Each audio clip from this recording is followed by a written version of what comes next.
Hey everyone, today I'm going to be showing you how to make these Christmas ornaments that are personalized. I am using my Cricut maker to get these done, and I figured I would walk you guys through them. I get a lot of orders for them around the holiday season, so I figured my last batch I have to do right now. And yes, I know it's January, but there still is an order for them, so I will be making them and just bringing you guys along with me, so I hope you guys enjoy. First off, you're going to I like to use plastic ornaments because they are pet and kid friendly, so if somebody knocks it off the tree or just drops it while looking at it, it's not that big a deal. So you just want to remove the cap from it, and I'm just going to put them into a little jar here so you can use them again. I also use, excuse me.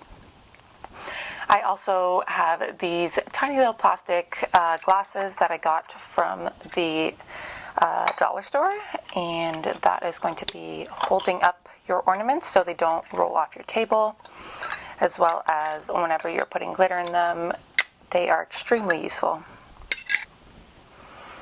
Alright, and now once the tops are off, I have found that the Liquitex pouring medium has worked best for me. But I have heard that there's some floor waxes that can work.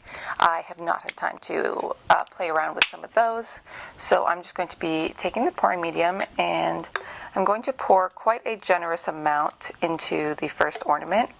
That way you definitely get an even cover. I fill it roughly halfway, 1/3 to half the way. I roll around just to make sure you coat as far up here as you can. And then to get all the way around here, I go ahead and I pour it into another empty ornament and twist at the same time, coating all the sides of it. And now, because I have 7 ornaments to do, you don't want to just put the glitter straight into here because there is still too much liquid. So in order to let it drain a bit, I take 2 ornaments, hold them up like this, and then flip it and keep it kind of like it looks like a sand timer, if you would. And that way the excess will drain into the other ornament. Just be very careful placing it together so as it does not fall over. If it does, it's just like that. It is all good because they are not made of glass. But you just reposition it again. While those 2 are draining one into the other, I'm going to be taking the one that I initially poured it into that has the most liquid and repeat the same process of rolling it around to coat the entire inside. Take another ornament and pour it in there.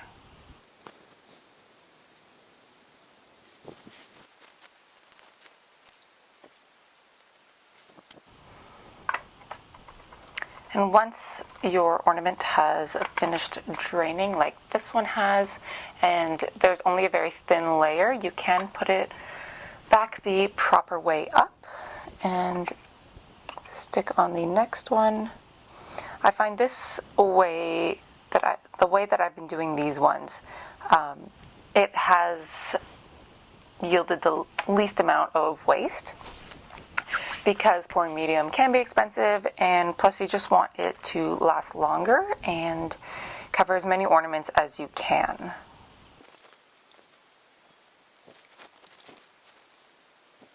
Alrighty, and once you get to the last ornament, you're going to just hold the end closed and roll all the medium around.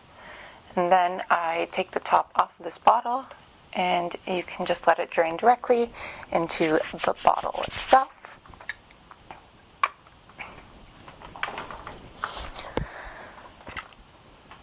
And then now we're going to move on to the fun part of the glitter. So I'm just going to move the last one aside. 2 colors that my customer has chosen is red and green. So for here, going to be doing 4 reds and 3 greens. So I like to only open up the one hole that is out of the 3 here. That way it's a little bit easier to aim the glitter into it. You can use a funnel if you'd like. I just find I get, I don't know, a little too annoyed with it. And then I like to pour it over a plastic tray of some sort so you don't get glitter absolutely everywhere. So,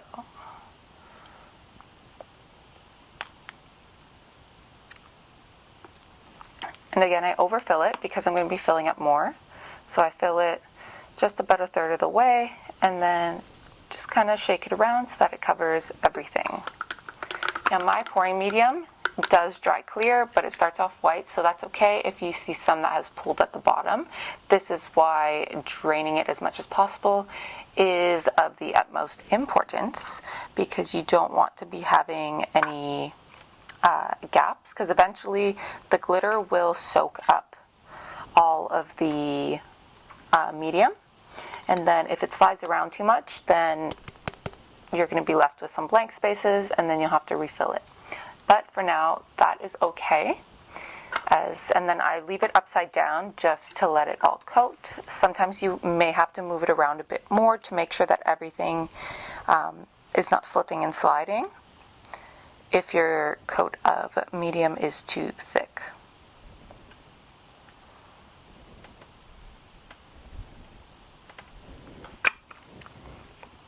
On to the next one. So I just pour the excess into another cup because I want to keep my giant glitter container closed. So I'm going to be taking this, and then I just like to pinch my fingers around it so that it pours well into the ornament. Pour it back all in there, and repeat the same process of shaking it around to make sure it's all covered.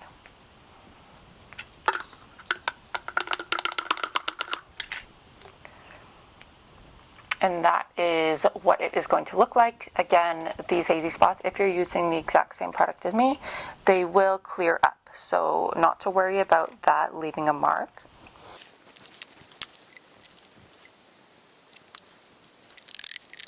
One tip is keep your ornaments out of direct sunlight or direct heat, because it will definitely dry half the ornament on the one side where the heat is being applied or where the sun is hitting it, but unfortunately in the shadowed part it will cause condensation, because the heat will not have anywhere else to escape from the ornament, so it will stay inside it, causing moisture and condensation, and then your ornaments will stay permanently hazy on one side, just as if you had just poured it. So just avoid any excess heat if possible. So, and then now that I'm done with the red, you want to make sure that you close it on up. And then you want to put the rest of this cup of glitter back into the rest, because it's not exactly coated with a lot of glue. If you do end up pouring it into something that has a lot of pouring medium, and you can tell it'll start sticking together in clumps, then you may just want to toss those items. So same thing again, just going to be opening it up for one hole.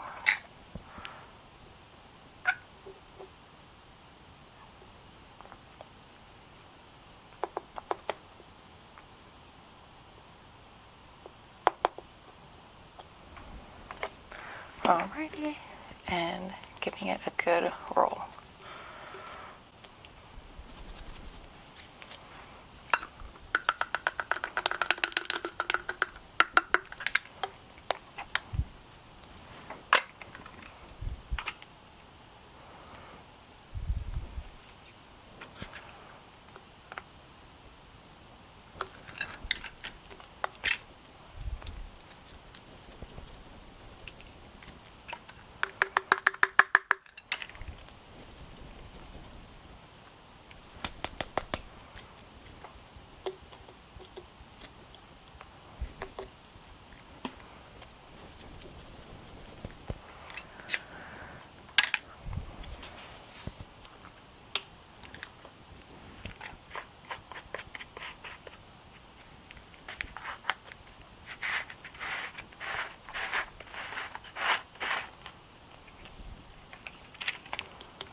All right, and that is the inside of the ornaments all done.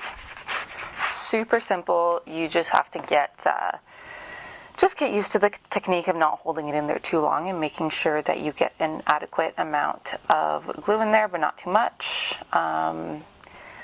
Will there be glitter around your house? Yes. So if you share a house with other people who possibly don't really like glitter, you may want to just forewarn them, or just keep a vacuum nearby, or just tell them, hey, this is going to be happening and hope you're cool with it.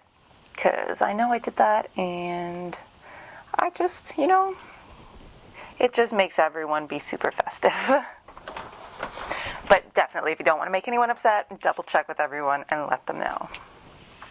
All right, and now you can move your ornaments off to the side so that they can work on just drying and setting themselves in. Make sure that you double check before you actually put your glitter away, just to make sure that there are no empty spots. You can also tell by kind of looking in the hole of the ornament in direct sunlight and see any areas, if there are any areas that poke through. All right, so next up is the fun part. It is to go in and get everything ready to cut. So I go into Cricut Design, which is the app for the Cricut. Now I'm going to be creating a new one. You want to make sure you know exactly what you're doing, whose names you're putting on which, and what size you do have. So I already know the dimensions of my ornaments. Usually the maximum width that I will do is 2.5 and the height 2.5. But if it is a longer name, I'll still do a height of roughly 2.5 and see how wide it goes. So now let's turn this brightness up.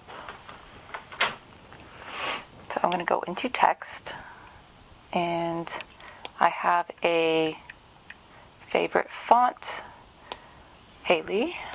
And I'm just going to write out the names.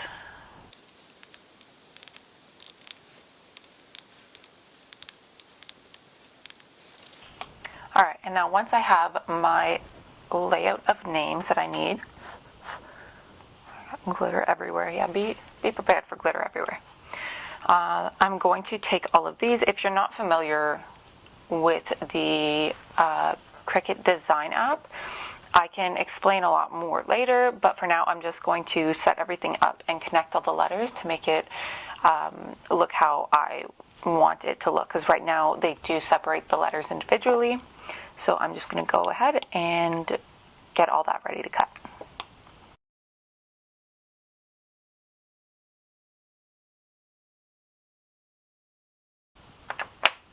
Alright, and now once I have everything designed the way I want it, you can take a fabric measuring tape, or flexible one, a ruler is fine too, but this way it gets to be the most accurate. And you want to just measure around and give yourself room. Think about as to where you would want something to start and where you want something to end. So like I want the height to be 1.5. And the width can be maximum of 3. So I'm going to go into that.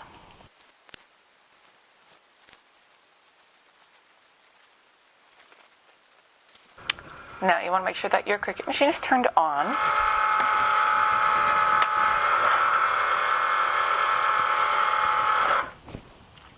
Alright, so we're just going to put that to the side for now. So now I'm going to be taking my Cricut cutting mat, and then grabbing some vinyl. So I keep my vinyl in a file folder like this, and I'm going to be grabbing a white one. I have got different types here by different companies, so I just like to make sure I know which one I'm going with, because some are better for intricate cuts and some are better for larger cuts. So if I don't have any scrap pieces here, then I will go to my roll and just cut off a piece from there. So I just have this one is by Cricut. It is the permanent vinyl. And so I'm going to go into I'm going to hit make it on the machine, and just so I can see how much room it's going to take up. Also, a neat thing is that you can reposition the words on here or anything that you're cutting out, so that way you get to kind of save on vinyl. So once I have it laid out the way I want, I'm looking at the sizing that is across the top ruler on the iPad that says exactly where it's going to be. So I like to line this up and just lay it down. Then I take an X-Acto knife. Again, kids, be very careful if you are working on this. So then I go at number 5, and then I can see it comes down to 6. You still want to give yourself extra room just in case. So I go from 5 down to 6.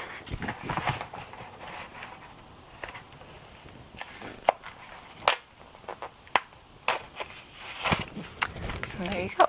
Alrighty, so now that I've got all that set, time for the fun part of putting it through the Cricut. Alright, now this might be an awkward angle, but I have this. You're going to just feed it in there. Make sure that you do have your small cutting blade on. Make sure that there's no vinyl attached to it, because that will make it a little harder for it to cut through, and then it won't cut as cleanly. Go into the app. It'll ask to search for a device. Mine already has a Bluetooth option with it, so it is just going to connect through Bluetooth. Alright, going to select Premium Vinyl and make sure, yep, everything's loaded on in there. Going to hold your mat in. Load it in and then hit create.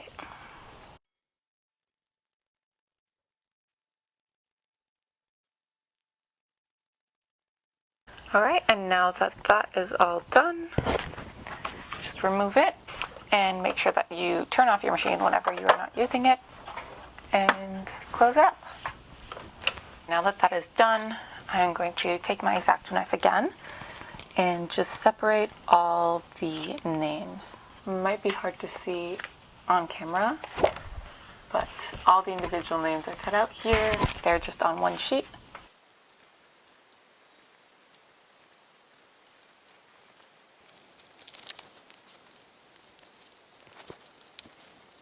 And then I'm going to take my Cricut Bright Pad, and this will just make it a little bit easier to see the cuts of all the lines, making it slightly easier to weed through everything. So I'm going to take these two weeding tools. This one's technically for paper, but I find it works a lot better.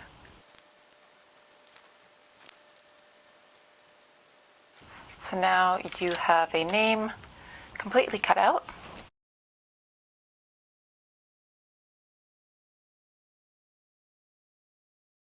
Everything is completely weeded and cut out, so we can just get this cleared off.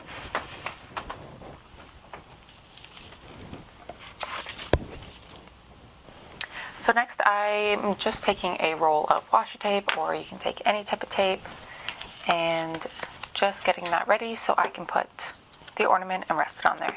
Yes, I can use the glasses, but they typically don't like to stand up properly. So now I'm going to be taking some transfer tape, some Cricut transfer tape. It is a little too sticky to use right away, so you want to make sure you lose the tack on the back of your hand. Alrighty, so once you have taken off extra tackiness from the transfer tape, you can just go put it on the back of your hand a few times or on your pants or something like that. So the way I do it is I put the cutout on the backing of the transfer tape, put it down, burnish it, and then remove that, and all you have is a clean name left. Take that and center it on your ornament. I like to work my way from the inside out and then remove the part that I have done slightly to get the other side.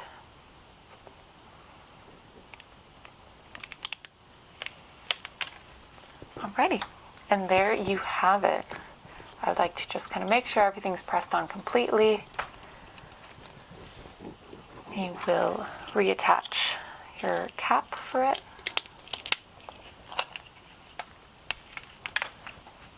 And there you have it. You have got a beautiful ornament that is personalized or custom made to however you like to have it. I hope you guys enjoyed this. I'm going to finish off all the other ones and you will see some photos of the finished products.